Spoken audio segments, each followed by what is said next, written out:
As George Carlin said, it's a big club, and you're not in it. And that's exactly exemplified by the story that we're going to be talking about in this video, which of course is painted as a very rosy story, as a very human interest story. But in reality, there's a lot more to pay attention here. And it doesn't look good for the Trumpster, honestly. I mean, with headlines like this, quote, Duke of York irons out snags with fellow golfer Trump.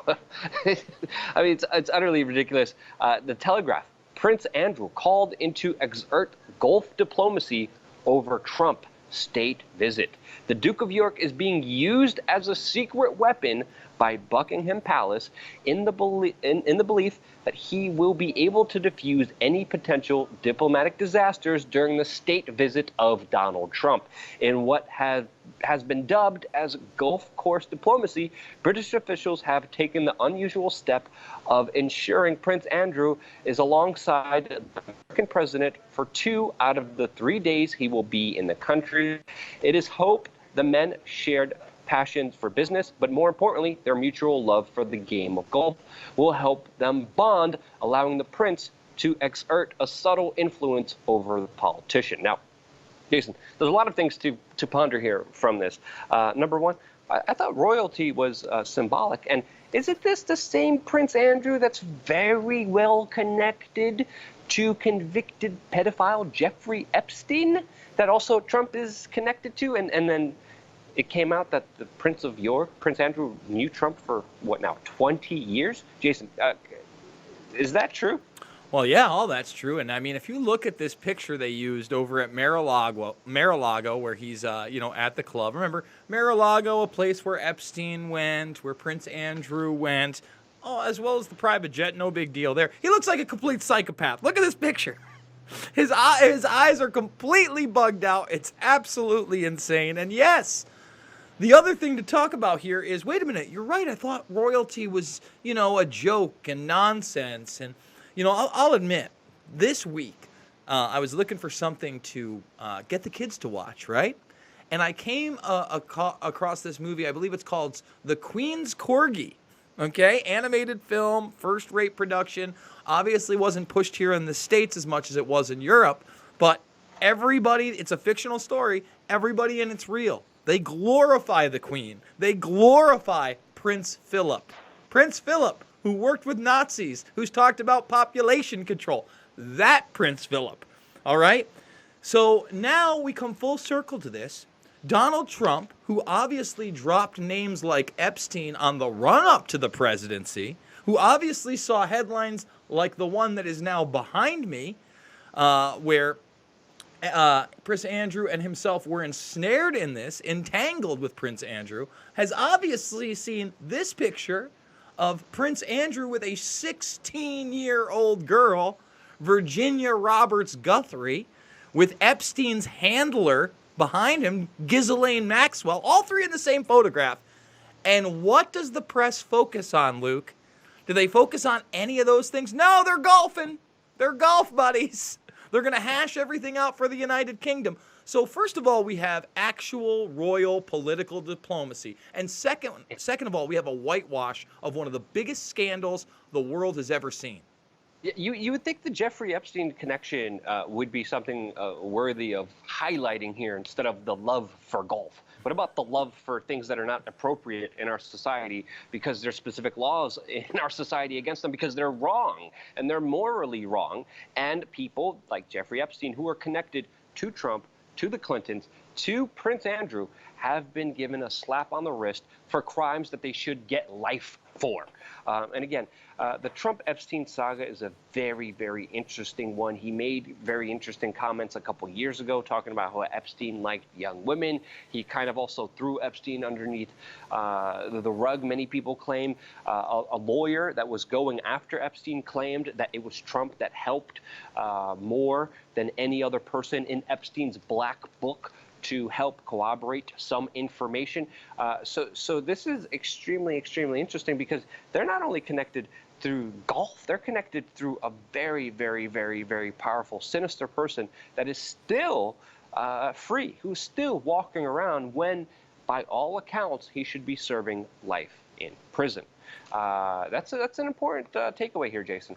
Well, again, you had, I believe her name is Catherine Clark, even grilling Acosta, who is now the labor secretary under Trump, about the sweetheart deal that Epstein got. Why? He's the one that arranged it. So you have this person Trump appointed, and remember, Trump acts like, oh, well, I really don't know much. Remember, Trump had Mar-a-Lago where? In the same area that Acosta was the attorney general making this deal. You don't think that Trump was familiar with Acosta prior to his political run? Of course he was. So we have that entrenchment. Now we have Trump's AG Barr recusing himself of everything Epstein. Why? Because he worked for one of the law firms that defended Epstein at one point. But you are correct. We have to give the man credit.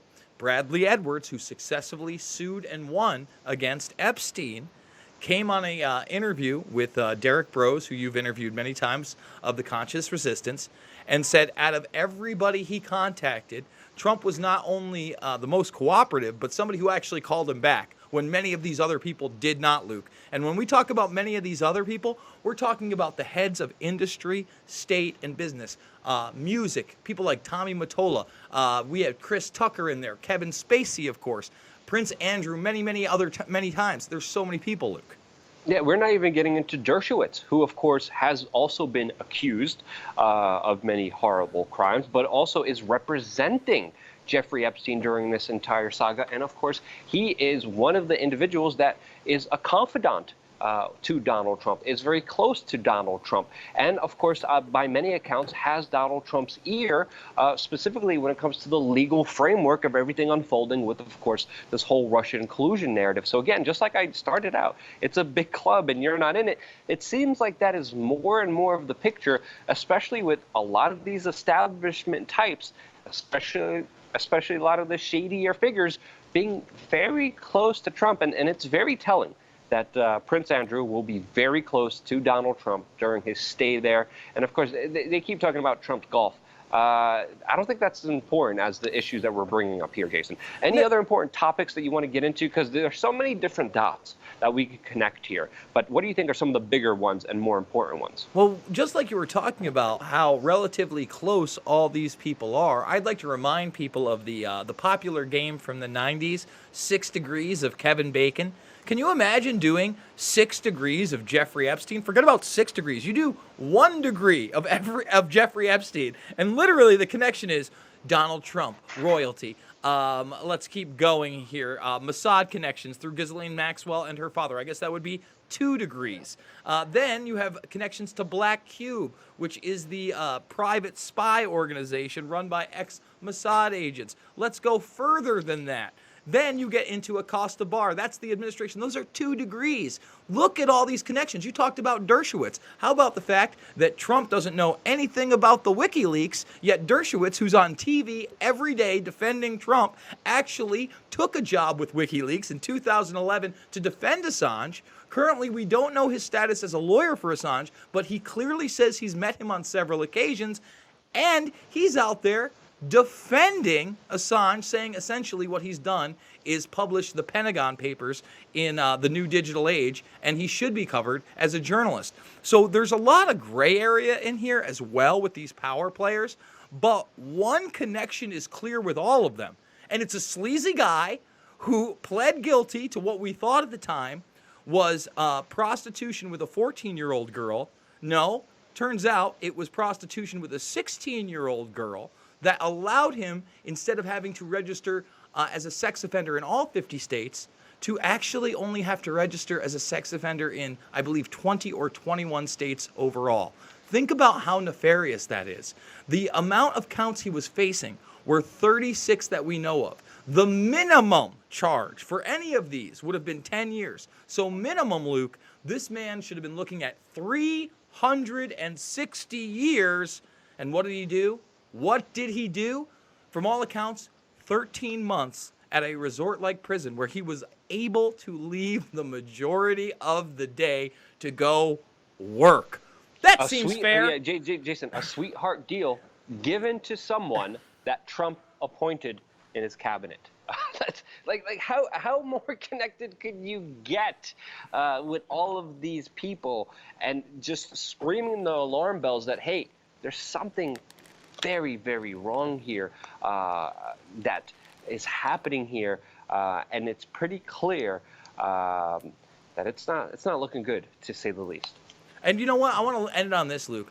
These are the people that we still have diplomacy with by any means. You know, the Me Too movement, the phony Me Too movement in this country, why aren't they up in arms that he's meeting with Prince Andrew? Is there one hashtag out there right now on Twitter? Me Too, Prince Andrew Trump? No. Why not? Because you can't attack Trump on that angle. No, you can't attack him when it's literal sexual abuse of children involved in him cavorting with them. But they'll talk about a tape where he joked around with Billy Bush about grabbing the hay. So really, think about where the media's head's at, and think about where all these movements are really coming from. They're not about reality. Yep, and it's important to question every aspect of your reality, especially the one that the mainstream media is trying to drive down your throat. Golf, pleasantries, diplomacy. Hey, a lot of other sinister connections that you should know about, and that's why we do these videos. And doing these videos comes at a cost, especially with the price we pay, with the demonetizations, downranking in the algorithms.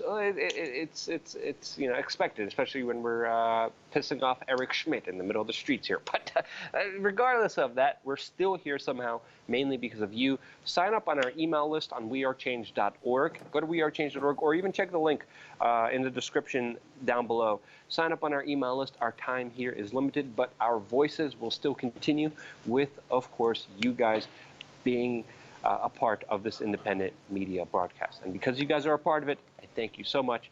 And stay tuned for more here on wearechange.org.